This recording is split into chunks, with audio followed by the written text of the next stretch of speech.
ओम नमो भगवते वासुदेवाय नमो नमः। आज दूसरा अध्याय यमुना और श्री कृष्ण पत्नियों का संवाद और कीर्तनोत्सव में उद्धव जी का प्रकट होना। अब ऋषि प्रश्न करते हैं कि जब शांडिल्य मुनि वहां से चले गए तब क्या हुआ। तब रजनाभ और राजा परीक्षित ने कौन कौन से कार्य किए, हम वह जानना चाहते हैं। तब सूत जी बताते हैं, कहते हैं कि जब वह चले गए तो उसके बाद उन्होंने बहुत से सेठ जो कि दिल्ली में रहते थे उस समय, उनको मथुरा में बुलवाया। वानरों को और बहुत से जो प्राचीन ब्राह्मण थे उनको वहां बुलाया गया और उनको वहां पर रहने का बहुत ही अच्छा स्थान दिया गया। जिस प्रकार से बताया गया था मुनि द्वारा, वैसे वैसे कार्य उन्होंने किए कि वहां पर उन्होंने कुंड बनवाए, शिव आदि देवताओं की स्थापना करी, कुएं बनवाए, बावली बनवाई, बगीचे बनाए और जो जो स्थान थे उन उनके वहां पर नाम दिए। जिस प्रकार गोवर्धन, गोवर्धन में भी अपने कई स्थान हैं, जैसे कि दीर्घपुर, दीर्घपुर यानी कि डीग, आप भी आज भी आपको कहीं ना कहीं लिखा हुआ आवश्यक मिलेगा। वह स्थान है आज भी। और इनमें कई कुंड हैं, राधा कुंड, कृष्ण कुंड, यह भी उस समय बनवाए गए। मानसी गंगा, तो इन स्थानों की पूर्ति करवा ली उनके कहने पर। अब एक दिन की बात है कि श्री कृष्ण पत्नियां जो कि बड़े विरह में हैं, बड़ी ही व्याकुल हो रही हैं विरह के कारण, तो वह यमुना जी के पास आती हैं। कालिंदिनी जो कि उनकी पटरानियों में एक है, तो उनके पास आई और उनको कहा कि तुम इतनी प्रसन्न कैसे हो, हमारा तो व्याकुलता के कारण जी घबराए जा रहा है। तुम हमारी इस व्याकुलता को दूर करो, तुम्हारी प्रसन्नता जो हमें दिख रही है उससे। पहले तो यमुना जी हंसने लग जाती है, फिर उनका मन द्रवित हो जाता है, पिघल जाता है, जैसी उनकी दशा है।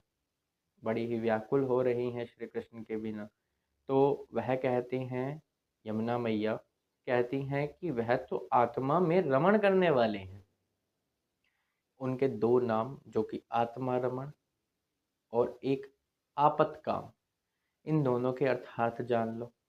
पहले नाम का मतलब तो करके पड़ गया कि वह अपनी आत्मा जो श्री राधा है उनके अंदर ही हमेशा रमण करते हैं, इसलिए उनका नाम एक आत्मा राम भी पड़ा हुआ है।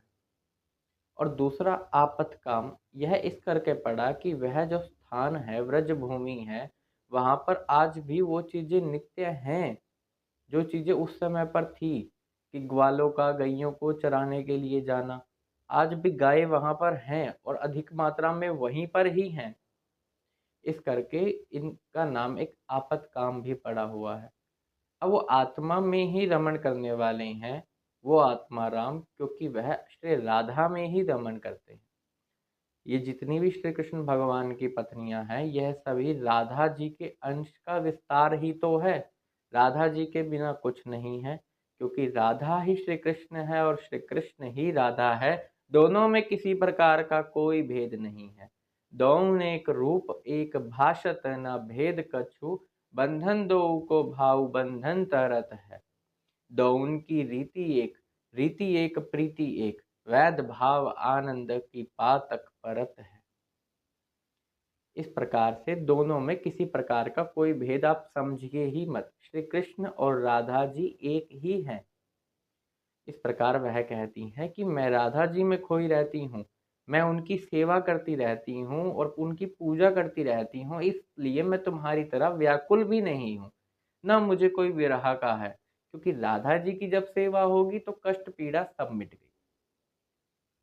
कष्ट पीड़ा भय शोक विरह ये सब फिर नहीं रहते जब राधा जी की सेवा होती है, क्योंकि वह तो उनके लिए भी पूजनीय है, हमारे भगवान श्री कृष्ण के लिए।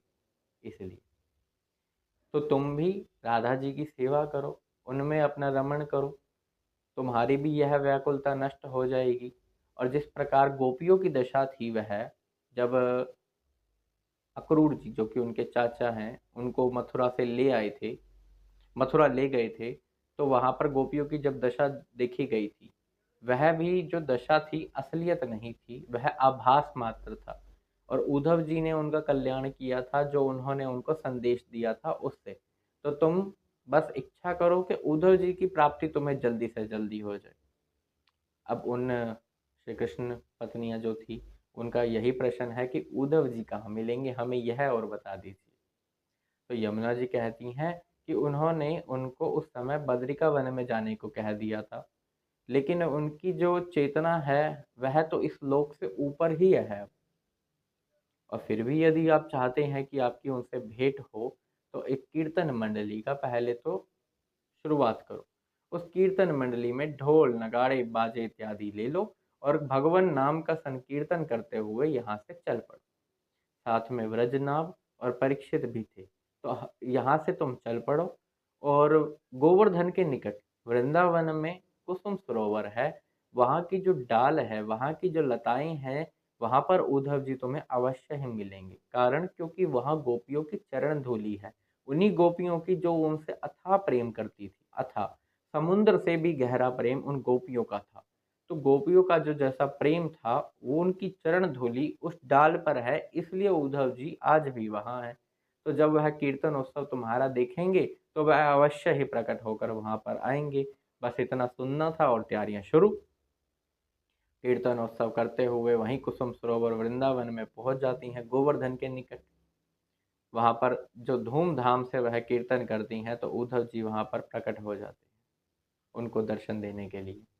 उद्धव जी का जो स्वरूप है वह श्री कृष्ण में ही हो गया है। अब वह वही करते हैं श्री कृष्ण चर्चा, इसके सिवा अब उन्हें कुछ नहीं करना। उन्हीं के आदेश पर उनकी आज्ञा को ही मस्तक पर धारण करना। और अब श्री कृष्ण पत्नियों के साथ उनका जो संवाद होगा उसका वर्णन अगले अध्याय में होगा।